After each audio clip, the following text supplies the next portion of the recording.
Let's hear Ajit. Ajit would be talking to us on FFR. Is it gold standard now for lesion assessment? Dr. Ajit Mulasri, please. Thank you, Shirish. And my job is to show you why is it the gold standard now for lesion assessment FFR. The evaluation of coronary stenosis, an ideal parameter should account for interaction between epicardial stenosis severity, the extent of perfusion, territory myocardial blood flow, including collaterals, microvascular function, and get you a physiological evaluation. Why is ischemia all that important? We know clearly that people who have more ischemia, they would have, in the cardiac nucleus study, in PROVENCE CAD, the risk of events is proportional to the amount of ischemia. And if you have more than 10% ischemia, we have more events. Similarly, if you treat patients for ischemia and get more than 5% reduction of ischemia versus those without, those patients who have more than 5% ischemia do better. So in patients with suspected coronary artery disease, the risk of death MI is 10 times larger when ischemia is present. In patients with angiographically proven CAD, the risk of events is proportional to the extent of ischemia.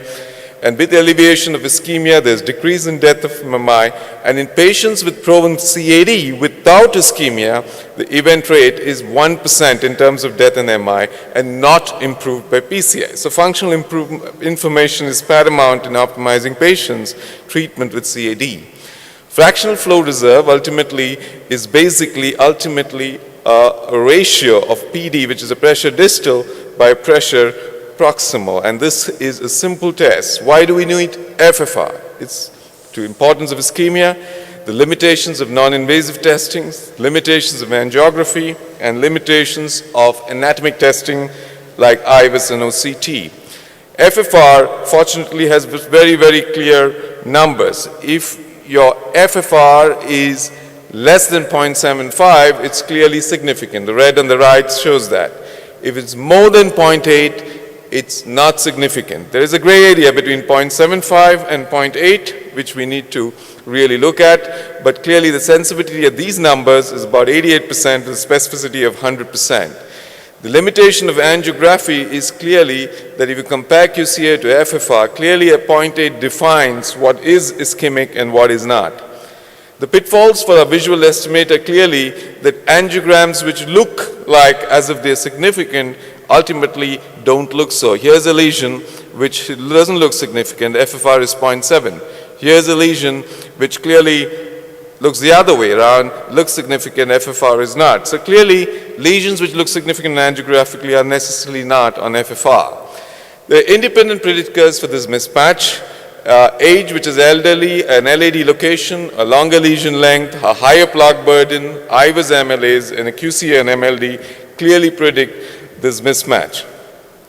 We also know that non-invasive testing like an exercise EKG, stress echo, or perfusion scanning don't necessarily mean that FFR need not be done. In this study, among 21 patients with an FFR of less than 0.75, 21 had a mismatch between non-invasive testing and invasive testing.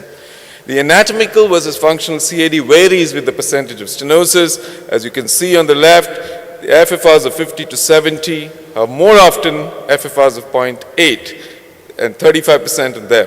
While if you have 71 to 90, your FFRs of less than 0.8 are going to be 80%. And you don't really need an FFR unless it's a side branch with a small vessel for FFRs to be checked when the lesions are more than 90%. Does IVUS correlate with FFR? Not really. At an MLA of 4 and FFR of 0.75, if you plot, the accuracy is only 65%.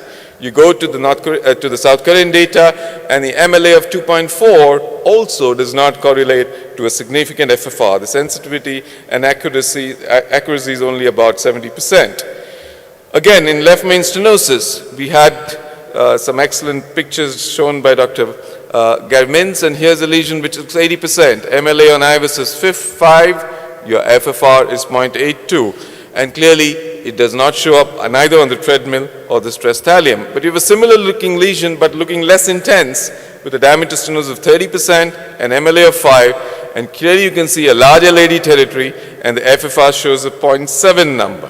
There's a reverse mismatch. So clearly, we need some better criteria apart from anatomic imaging. Why should FFR guide PCI? Because it improves outcomes, saves money, PCI of intermediate lesions is not benign. Medical treatment of hemodynamically insignificant lesions is safe enough, and FFR-guided PCI can simply convert multivessel lesions which would go to CABG to PCI and hence increase PCI volume. When should we use FFR? In patients with coronary narrowings in the 50 to 90% range and unclear, equivocal, or absent non-invasive stress imaging studies. It's most commonly to be used in patients with multivessel disease. FFR is affected by a large perfusion area, by lesion length. In small vessels, if the IVUS MLAs are lower, they may be more predictive. Scar patients have lesser FFR than viable myocardiums, and if you have good collateral flow, your FFR may be wrongly predicted. The characteristics of FFR is well-defined normal value of 1, well-defined ischemic threshold, takes into account collateral flow, accounts for the extent of effective perfusion territory, is extremely reproducible, not influenced by hemodynamic changes, and valid in almost all clinical lesions and subsets. It's unsurpassed in spatial resolution. Intermediate lesions help you in making a surgical consult. Here is a circumflex, which looks significant on the angiogram. The FFR is 0.8. Pre-surgical evaluation, you can safely send the patient for surgery.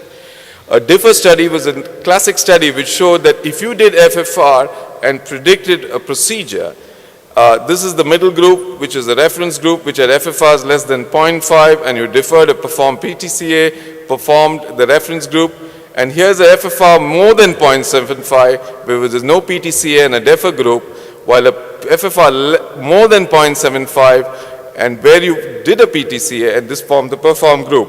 As expected, the reference group, which had the most significant coronary artery disease, had highest event-free, lowest event-free survival, highest events, but most importantly, the patients whom you performed an unnecessary PCI did worse than patients whom you deferred the procedure, and clearly the cardiac death acute MI after 5 years was lower in the deferred group than the performed group. So it's good to leave patients alone whose FFRs are more than 0.75. In angiographic multivessel disease, FFR can help, and here's a lesion in the circ and in the RCA, which is clearly significant, but here's LAD, which looked borderline, but an FFR of 0.67, and you need to fix it.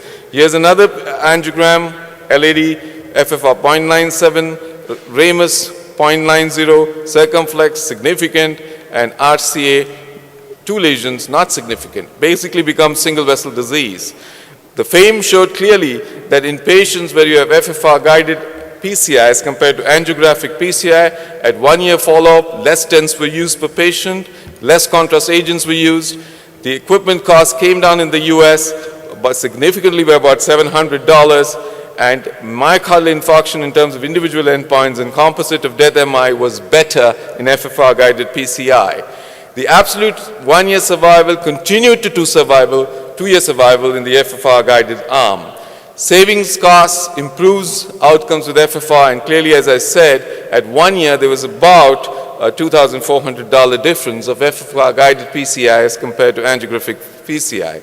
FAME looked at patients which were randomized in FFR in all target lesions and compared PCI with medical treatment versus medical treatment, and in patients whose FFR was more than 0.8 from the control arm with medical treatment, and you can clearly see that the patients who had PCI with medical treatment compared very well with the medical treatment arm on the registry. So clearly, the patients who were simply treated with medical treatment with the red arm had much higher event rates. And this was predominantly run by urgent revascularization, which was much higher in the medically treated arm.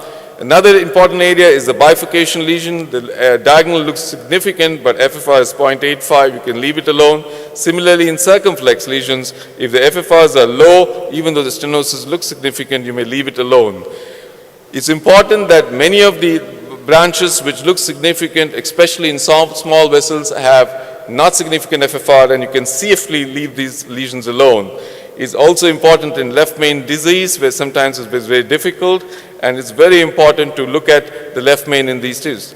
Interventional cardiologists are not very good at eyeballing, and 50% of the times there's an inter-observer discordance, and this is what is important. The other important thing is downstream lesions have to be accounted for, and FFR improves outcomes. And this is clearly in left main where the long-term survival is better in patients who have had a FFR. The IVUS-FFR correlation as of now is not very clear and we're not very sure, but clearly FFR-guided PCI reduces as compared to IVUS-guided PCI in terms of number of procedures, but outcomes look the same in terms of FFR-guided and IVUS-guided. It's important in patients with myocardial infarction that you do an FFR after 5 days of the myocardial infarction because you can have pitfalls in those patients. Another important thing is inadequate hyperemia is very important cause for a non-predictable FFR. The other few things I would like to, important for people to start the procedures, don't keep the introducer in place.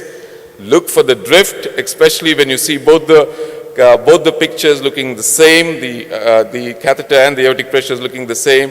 Check those pitfalls before you look at the procedure. And importantly, in patients whose lesions are between 50 to 90%, is the patients on whom the FFR should be done. In patients with more than 90%, I don't think FFR is necessary. The level of evidence as far as ESC is level of evidence A, class 1, for detection of ischemia-related lesions when objective evidence is not there. And in terms of AHA and ACC, the level of evidence is A for intermediate lesions, would be useful to guide revascularization. Ultimately, I think PCI is going the way Dr. Parks talked about it, and functional angioplasty, I think, is important. You need to guide your PCI with FFR, and post-procedure, use an imaging tool like IVUS or OCT to see that you get good outcomes. Thank you very much for your patient hearing.